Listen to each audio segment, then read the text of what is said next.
Jin tersembunyi. Di dalam bahasa Arab kalau ada kata awalnya jim dengan nun pasti tak nampak, tersembunyi. Jannah, surga, jim dengan nun di depannya. Kenapa surga disebut dengan jannah? Karena sekarang belum tampak dalam pandangan.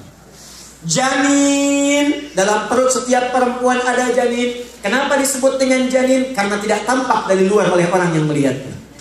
Jin disebut dengan jin karena tak nampak, dia tersembunyi.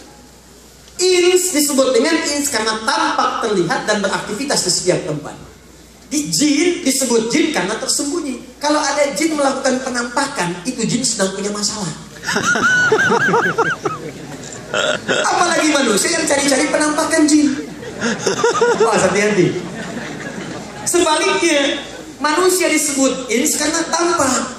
Ke kantor kelihatan, ke rumah kelihatan, ngaji kelihatan, ke Korea tampak. Jadi kalau ada manusia senang sembunyi-sembunyi, ke rumah ada pintu depan, masuk lewat pintu belakang. Ke kantor tiba-tiba sembunyi-sembunyi lewat pagar belakang. Ke masjid umpet-umpet. Kalau ada manusia yang tampak tiba-tiba sedang bersembunyi, itu sama dengan bukan, sama dengan sedang punya persoalan dalam hidup. Yang bilang jin yang ini. Dua, jin itu disebut jin karena wataknya kasar. Manusia lembut. Ins itu lembut. Ins itu ramah. Jin itu tak tampak, jin itu kasar. Karena itu jarang-jarang ada orang kemasukan jin jadi lembut, hampir nggak ada. Permisi Ustaz, bolehkah saya ikut mengaji? Sedang kemasukan jin, mustahil. Kalau dia tidak mengacau, pasti mengacau. Karena itu dimanapun manusia tampak, spirit fatah itu mesti dibawa. Datang ke busan, tampak, hadirkan kelembutan dalam kehidupan. Kembali ke sul, tampak, hadirkan keramahan dalam kehidupan. Itulah fatah bagian yang pertama. Siap insya Allah?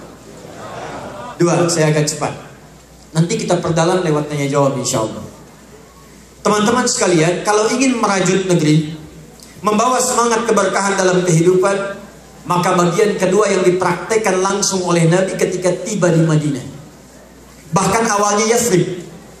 Ketika Nabi membawa konsep kedua ini, langsung berubah nama Yathrib menjadi Madinah yang penuh dengan cahaya. Konsep ini ada di Quran surah 59 ayat 9 sampai dengan 10. Paling kanan sebelah bawah di mushaf. Konsepnya disebut dengan ukhuwah. Apa namanya? Ukhuwah. Ukhuwah adalah mempersaudarakan satu dengan yang lainnya. Maaf, silakan teman-teman cek. Nabi datang. Ketika sampai di Yathrib, Yathrib itu satu di antara nama anak keturunan Nabi Nuh alaihissalam. Karena dia yang pertama datang ke wilayah itu, maka daerahnya disebut dengan daerah Yathrib. Nabi saat datang ke Yathrib, kotanya sangat tertinggal. Ekonominya sangat jauh tertinggal. Orang-orangnya banyak yang ribut. Aus dengan Khazraj itu sudah 600 tahun tak pernah akur. Ekonomi tertinggal. Kriminalitas tinggi. Datang Nabi membawa semangat Al-Fatah. Yang pertama dikerjakan oleh beliau, Allahu Akbar. Beliau kumpulkan orang hijrah dengan orang yang tinggal dengan dua komunitas yang sangat luar biasa. Satu, sesama orang-orang muslim beliau persaudarakan. Yang tinggal di Madinah beliau beri nama dengan Ansar. Yang tinggal datang dari Mekah ke Madinah diberi nama dengan Muhajirin. Maka Nabi persaudarakan Ansar dengan Muhajirin, muslim satu dengan muslim yang lainnya. Tak banyak orang tahu apa yang terjadi pada saat itu. Bapak Ibu sekalian, kenapa disebut dengan Ansar? Dari kata Nasar. Orangnya disebut Nasir.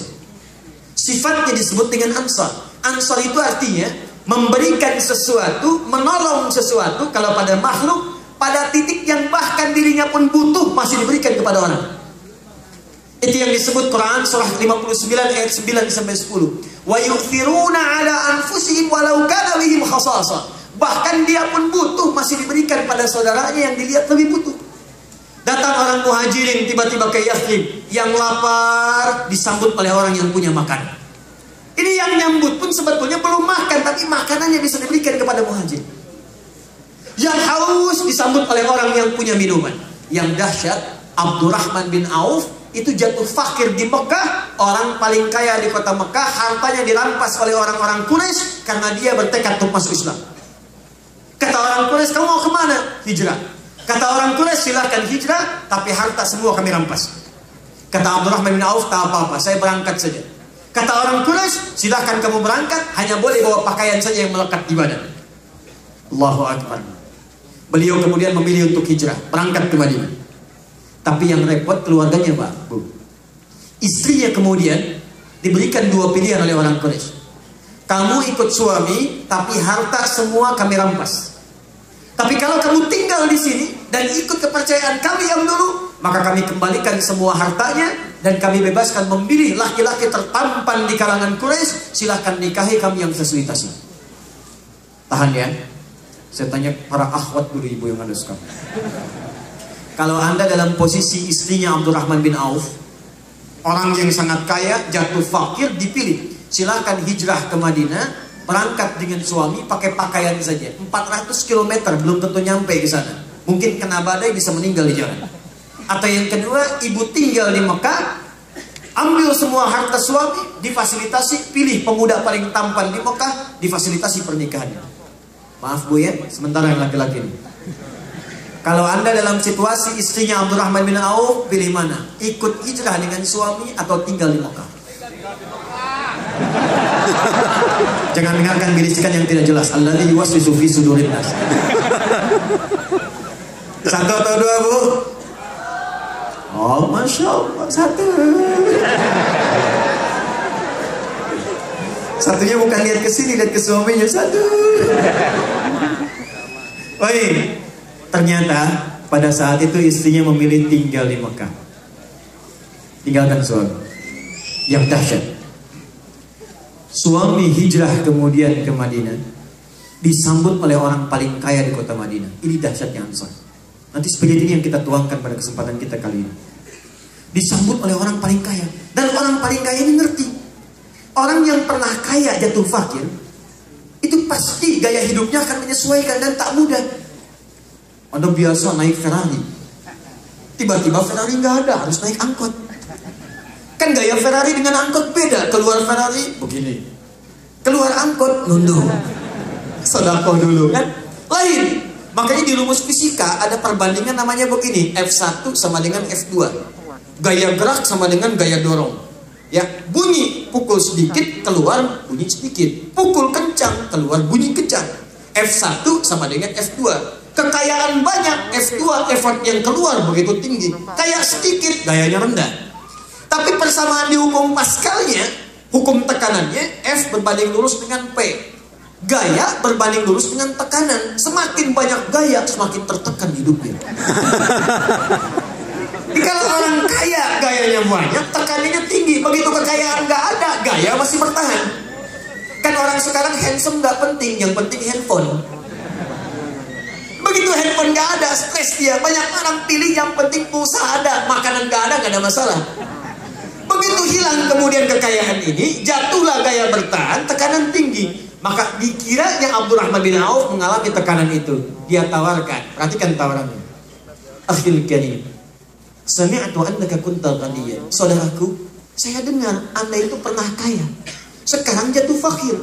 Kalau ingin kaya lagi, khudh nisfa mali, silahkan ambil setengah harta saya.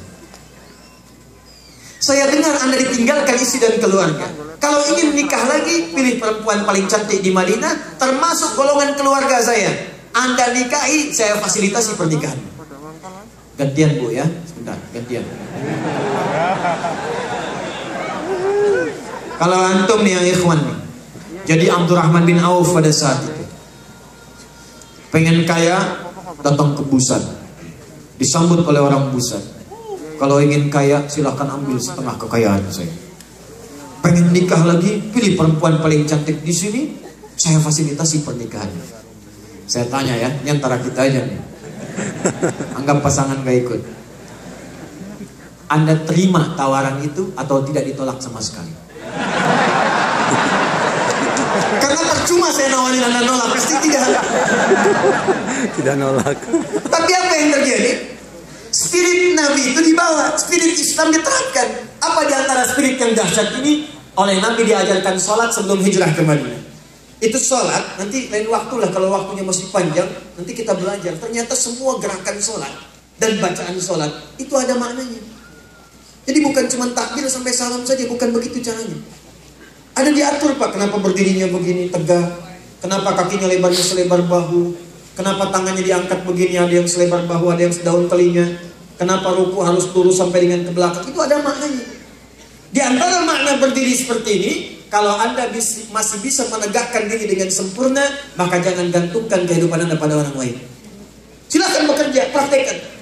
Maka diberikan 2 tawaran, dijawab dengan 2 tawaran. Khudis famali, ambil setengah harta saya, nikahi bahkan keluarga saya yang cantik, saya fasilitasi. Kata Abdurrahman bin Auf, jazakallahu khairan, semoga Allah berikan kemuliaan pada Anda. Arini ainal aswaq, cukup tunjukkan padaku di mana pusat bisnisnya.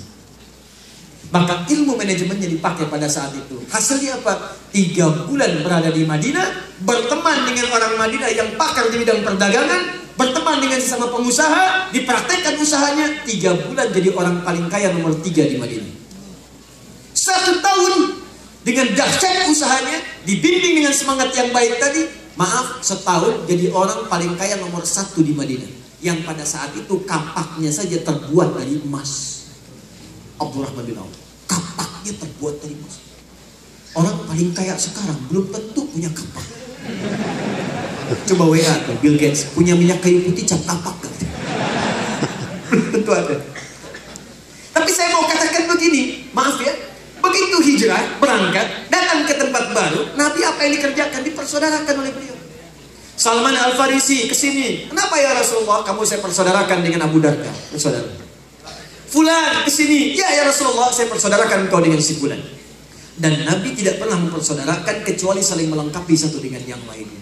Spirit ini kita bawa sekarang ke sini. Bersaudara satu dengan yang lainnya. Mustahil teman-teman bisa menunaikan Islam dengan baik kalau kita memutus persaudaraan. Mustahil kita bisa merajut negeri dengan baik kalau kita saling bertengkar satu dengan yang lainnya. Karena itu tunjukkan, berikan inspirasi pada dunia. Termasuk tunjukkan kekompakan komunitas Islam di Korea ini pada teman-teman yang bahkan ada di tanah air. Ketika sebagian orang saling bertengkar, kita di sini kemudian menyatukan saf, bersinergi dan membangun persaudaraan yang baik. Siap insya Allah? Itu poinnya. Jadi maaf ini, saya itu Allah berikan kesempatan untuk berdakwah di beberapa tempat, beberapa negara. Tapi selalu yang paling berkesan itu di Korea.